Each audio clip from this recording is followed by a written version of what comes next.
Asgard Stories, Tales from Norse Mythology, read by Christopher Soulsby of Vikings, Voyages, and Adventures, Chapter 14, The Twilight of the Gods. Loki and Fenrir the wolf were safely bound, each to his separate cliff, but still happiness and peace did not return to Asgard, for Baldur was no longer there, and light and joy had gone from the home of the gods.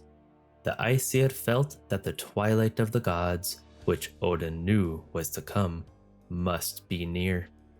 Soon began a long, cold winter. Surely it must be the beginning of the Fimbulwinter, which was to come before the last great battle. From the north came cold blasts of freezing wind. Snow and ice covered the earth. Men could not see the face of the sun or the moon. Everywhere there was darkness. The people grew fierce and unhappy and wicked, for they seemed no longer to love each other. So the evil deeds of men kept on, and the fierce frost giants grew stronger and stronger. They killed the trees and flowers, and bound the lakes and rivers with icy bands. Even when summertime came, the cold still held on, and no one could see the green grass or the beautiful golden sunlight. The frost giants were pleased to see the trouble they had brought upon man, and hoped they soon could destroy Asgard and the gods. 3 long winters passed, with no light to warm and brighten the world. After that, still 3 other dreary winters, and then the eagle who sat on the top of the great world tree, Yggdrasil, gave a loud, shrill cry. At that the earth shook, the rocks crumbled and fell, so that Loki and the wolf were freed from their chains. The waters of the deep ocean rose and rolled high over the land, and up above the waves writhing out of the deep came the monster Midgard serpent to join in the last battle. Now the enemies of the gods were gathering from all sides. The frost giants, the mountain giants, with Loki, Fenrir, and the Midgard serpent.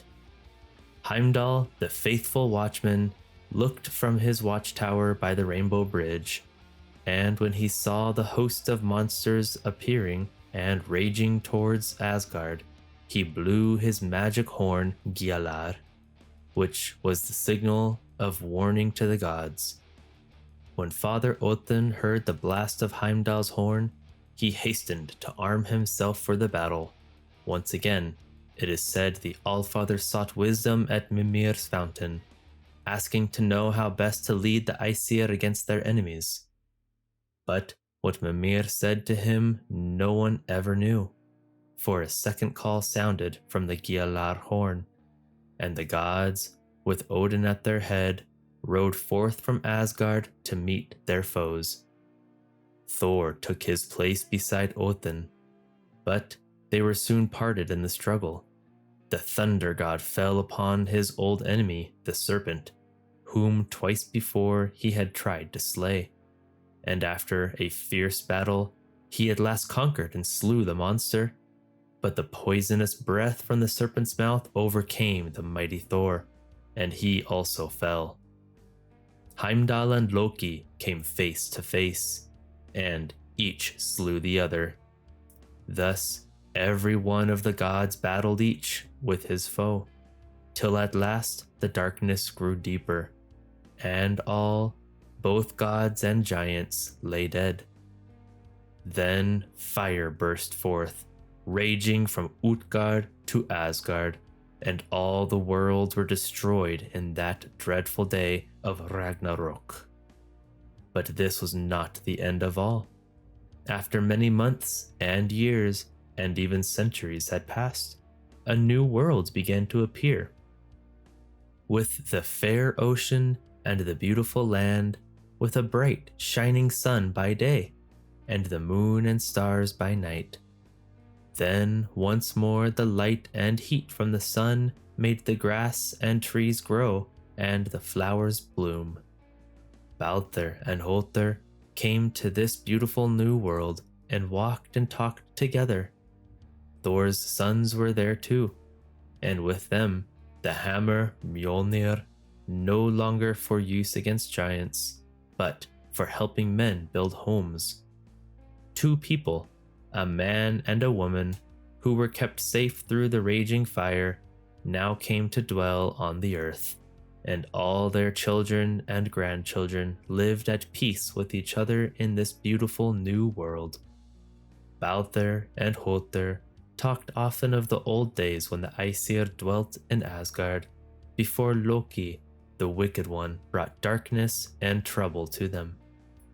With loving words they spoke of Odin and Frigga, and the brave Tyr, who gave his right hand to save the Æsir, of mighty Thor and faithful Heimdall, of lovely Freya with her beautiful necklace, and of fair Iduna's garden, where they used to sit and eat her magic apples. But still, they said, we know now that this new world is fairer than the old, and here, also, the loving Allfather watches over his children.